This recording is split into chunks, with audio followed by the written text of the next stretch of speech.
Okay, hi. Welcome to today's video. We put out on the YouTube community page and over on the Instagram page inviting you guys to ask us questions for a Q&A, and we got a pretty big response. And so Jason is here with me, and we're going to answer all these questions, or as many as we possibly can, so this doesn't take too long. We're going to try and move through this pretty quick. And so to cut off a lot of time, a lot of you guys had a lot of the same questions. Some very similar. And so basically, it was like, where did we meet? What's our love story? And just different things like that. So we'll just go real quickly through our background so everyone kind of understands all that, and that just kind of knocks off that whole section of questions, and then people will know. Mm-hmm. So, do you want to tell them how we met? So in a galaxy far, far away, 1989. 7 years ago. I grew up as a Navy brat, and I lived in Newport, Rhode Island, and Los Angeles, primarily, Long Beach, California. And then when I started high school, my dad retired from the Navy. We moved back to Kansas City and settled in and started going to church. And I quickly met a kid. He and I hit it off. His name was Kyle, and he was my best friend. And he didn't go to the same school as I did, but we hung out at church all the time and hung out on the weekends. And so I would go to his house, and we'd ride bikes and goof off. And there was this girl down the street, and we would be driving by, and I tried to ignore her, but she was persistent.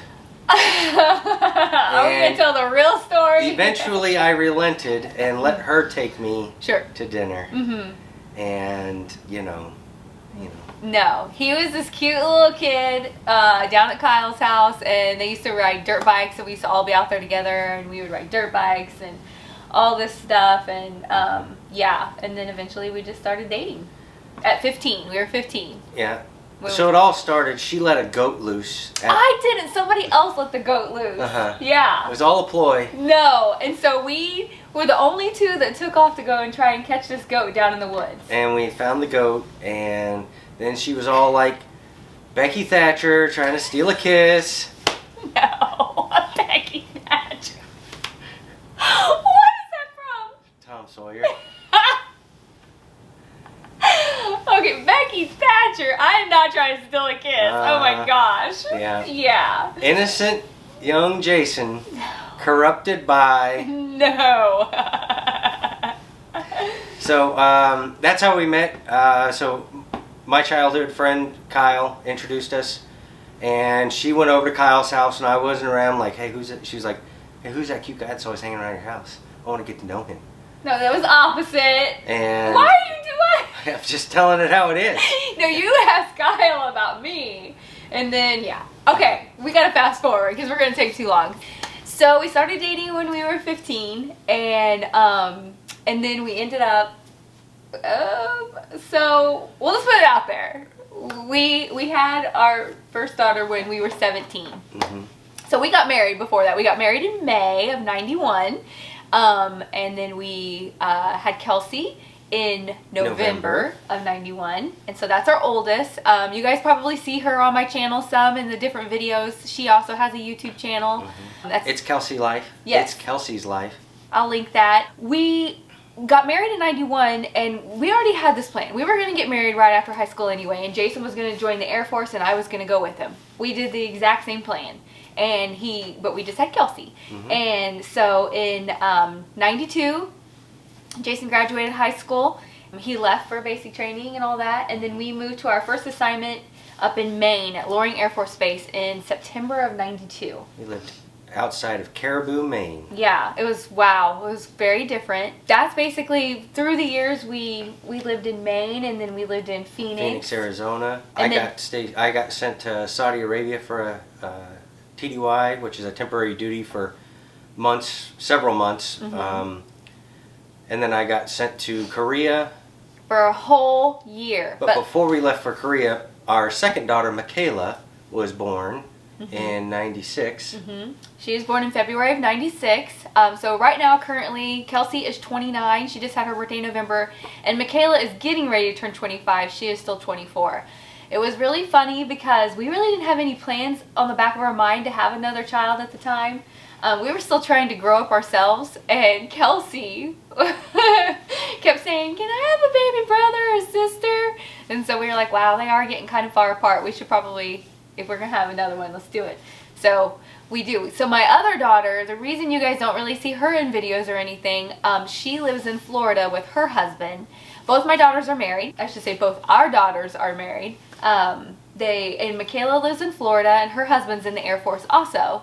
And that is how we have our grandson, James. And so we have a little grandson, James, and then we're getting ready to have a granddaughter, and she will be born in March. So we're really excited.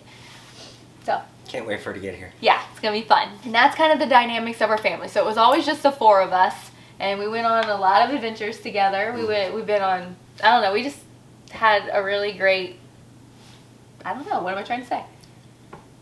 I don't know, try to give them the best growing up. Yeah, we took them on a lot of fun adventures, a lot of really cool vacations. We've been to like Germany, and we've been to Hawaii. We took them to Disney. And Well, let's finish the story. what's the story? Well, so we lived in Phoenix, Arizona.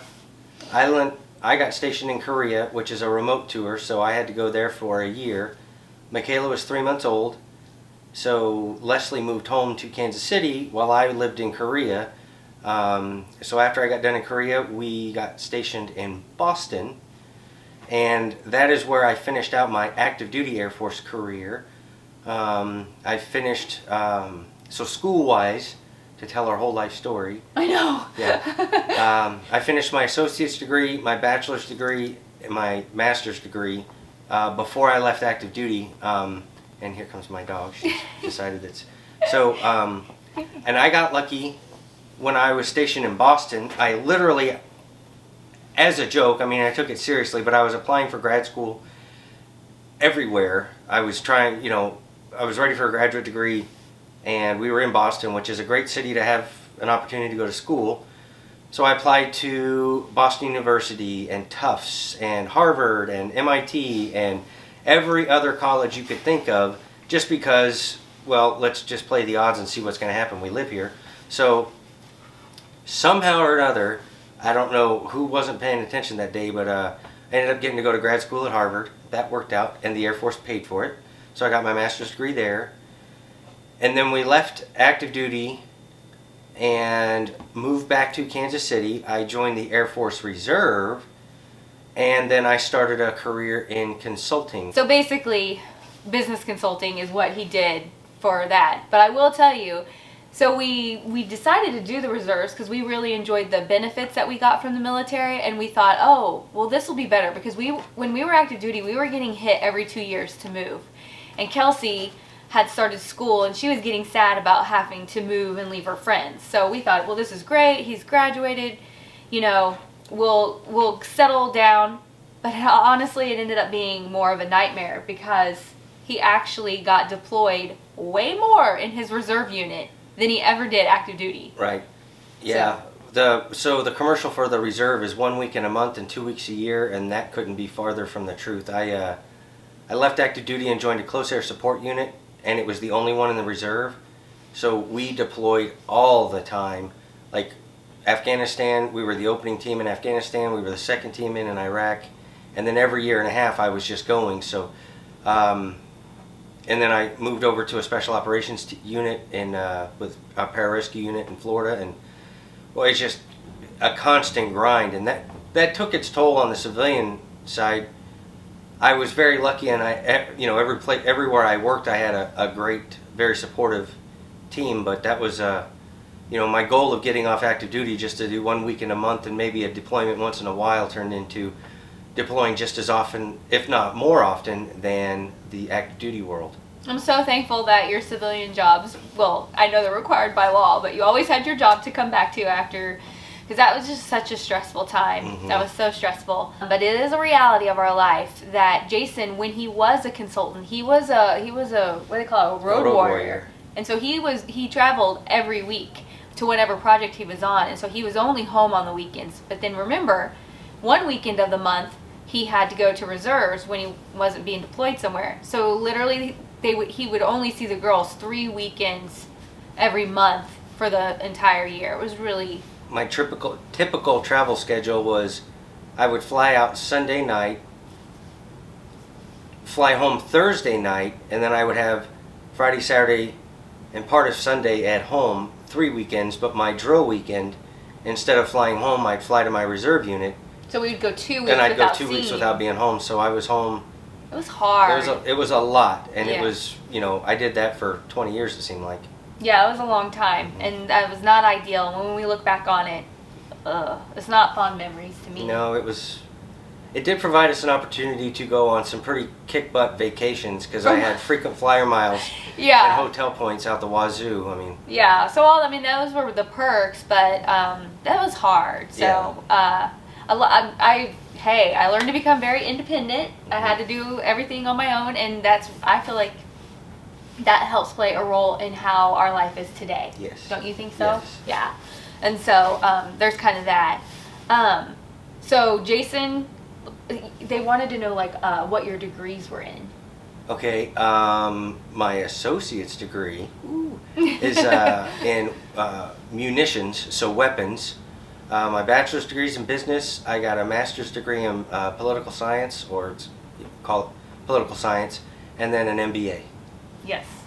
So he has those degrees. Me, I'm just lame, and I just have one degree. I have a bachelor's of science in nursing. So that's kind of our background. I have my laptop here with all the questions, and I also have the ones from Instagram. Hopefully that answers Kind of like where... kind of a 60% generalization of all the questions of where'd you guys meet, where'd you grow up, what did I do for a living, how did Leslie win me over?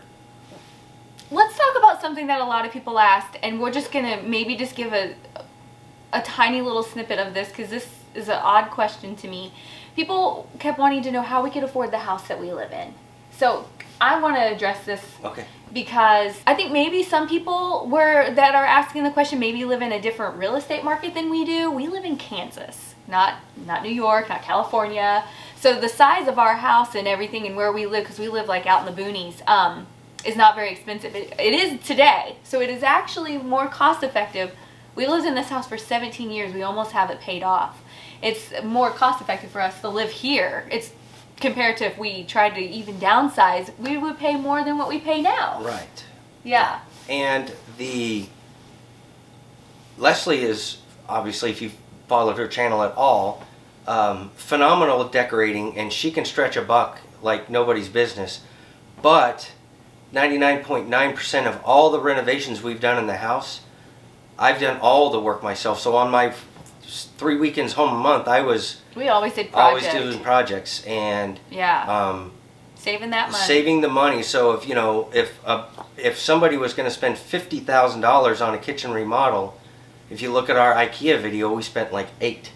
So saving money has always been very important. But we started saving. We learned a great lesson from an awesome teacher that Jason had back in high school, and we started saving and putting money away in IRAs when we were teenagers and just kids, and that has been a blessing. It has. Yes. All right, so just to clarify, you no longer work as a nurse, you work full-time as a YouTuber, and you care for Jason. Yes, this is true. It's been a blessing to be able to stay home with him. I feel like it has helped our life, and the stress and worry of him, it has helped immensely, I feel like. Yeah, night shift was tough on her, and then I know she worried about me being home alone while she was gone. And then she'd have to sleep during the day and recover from the night shift, and it's very, very much been a blessing. Full-time YouTuber might be a stretch. It's full-time take care of me because I require... Hey, but then we made it into a YouTube channel. And then they said, wondering, you have 2 daughters, right? And where's the other girl? Okay, we already addressed that. So Michaela's in Florida. How is Jason doing? Have there been any changes recently with his Lewy body dementia? Do you feel like there's been more changes? Nope, I'm good. That's not a question I will ever be able to answer because I don't feel like there's a difference. I can tell some days when there are bad days. The other day I was not having a good day and I knew it. Yeah, it was a terrible day. It was terrible. And terrible day can mean he's so off, he feels the brain fog, he's just a hot mess, he doesn't know what he's doing, and he usually just has to end up just pretty much laying in the chair and sleeping all day and doing nothing. Because if he does try to do stuff, it is so messed up. And yeah, so it's been, I feel like that is a little bit more frequent and that kind of stuff, and so that's been a little bit hard. Oh, somebody wants to know, did I go to school for interior decorating, or does it come natural? Oh, they said that her house is beautiful, like a magazine. It just comes natural. I have always loved to do house stuff. I kind of wish I would have done that, but I love nursing, which now nursing is coming into play with Jason and being so helpful. Yes. A lot of people are confused between the difference of Alzheimer's and dementia, and that was one of the questions. I am in a support group that is for people who have early onset dementia and Alzheimer's, and I will tell you right now, my heart completely just aches for the ones who have the Alzheimer's. It just kills me. Their road is, I feel like, a lot different than ours. I am so thankful that of all the people that we've met, there is a huge majority of you that tell me your stories that their loved one who did have Lewy body remembered them all the way to the end.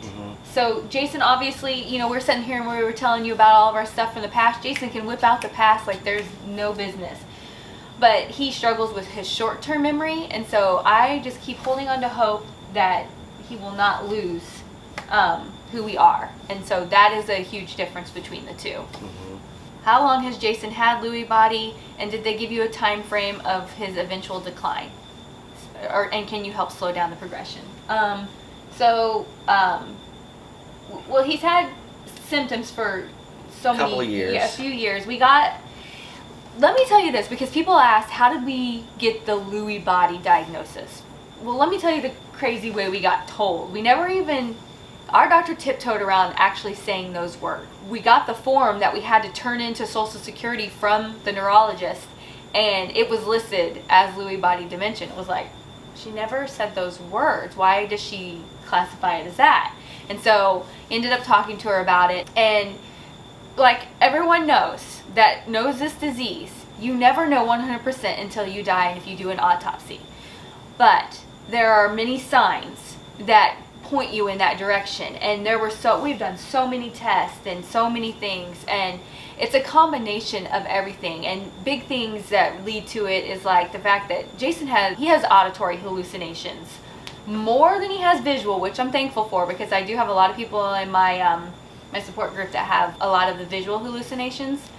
He has big time auditory ones. I feel like we all sometimes hear stuff, but it is blatantly quiet, and he's like, do you hear the phone ringing? And just all the stuff, and it's like, no.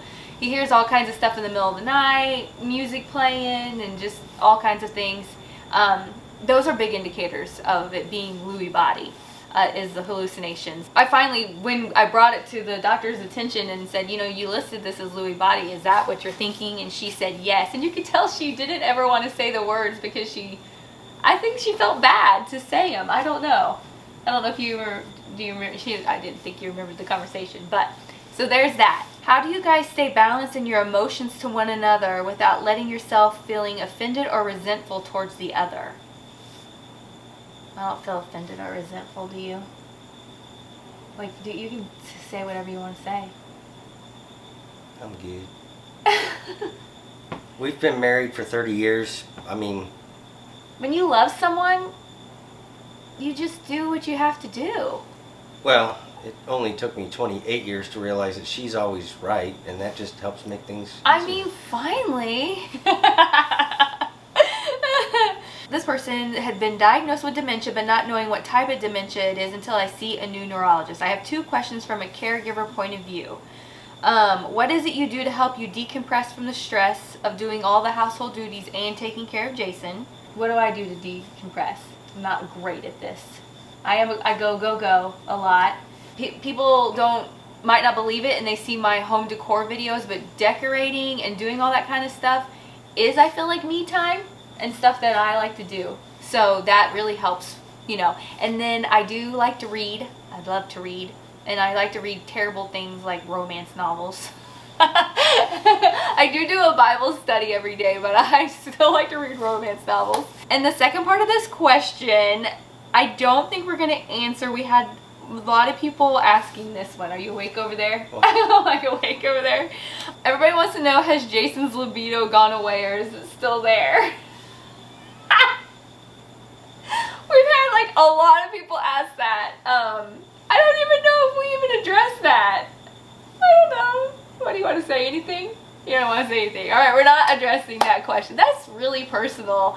Do you want to say, we'll just say that life is different. How about that? Is that a good way? Okay. What is your favorite thing to do with one another? In other words, what do you two enjoy doing the most when you're together? We love to watch movies. Don't you think so? Mm-hmm. Kids, when we were kids, we would go to the movies every weekend, and still to this day, we love to watch movies together. Well, you live in Kansas. You're either going cow tipping or you're going to the movies. So. Cow tip. We'll speed up. We're taking too long. All right. What do Jason? How do we stay so cheerful? We're just positive people. I know. Jesus. Yeah. A lot of Jesus. Mm-hmm. I pray. We both, we have people who've asked us about our faith. We are both born again believers, and we rely on our faith in Jesus. And no reason to be negative, Nancy. It's not going to help anything. Life's too short to be negative. We didn't answer if we got told how long we expected for you till you declined. I don't even like to talk about this, guys. I don't even like to say it out loud or anything. 7 years ish. Yeah. So I don't like to talk about it. So it was because that's just a number. You never know. They said 8 to 10 years a couple of years ago. Yeah. So yeah. Whether that means I've got 8 to 10 years to live, or 8 to 10 years until I'm still around, but I'm a complete burden, and you have to wipe my butt 3 times a day. Who knows? Right.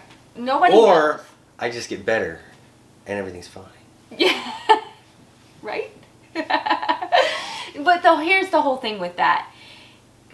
Like, Jason's only 46 years old, and I get so angry at people because you cannot compare your disease to someone else's disease, especially if you're 72 or whatever. It's not going to be the same, and that's like what the doctor told us. She can't give us specifics because he had a brain injury, and then it's turned into this, and he's only 46. Who knows where we're going? We know we're going downhill. We've seen that over the last few years, but just don't compare yourself to others. Yeah. Everybody is unique, and everybody's journey is going to be different. Even if there are similarities, someone's body is going to react to it differently than others. Mm-hmm. Okay, I think this is going to be a good stopping point. We did film the second half of this Q&A, but there was a lot of questions. There was about 150 questions between the two, and just trying to talk and get through all of them is taking a long time. So I'm going to split this video into 2, and so come back later this week for the second half.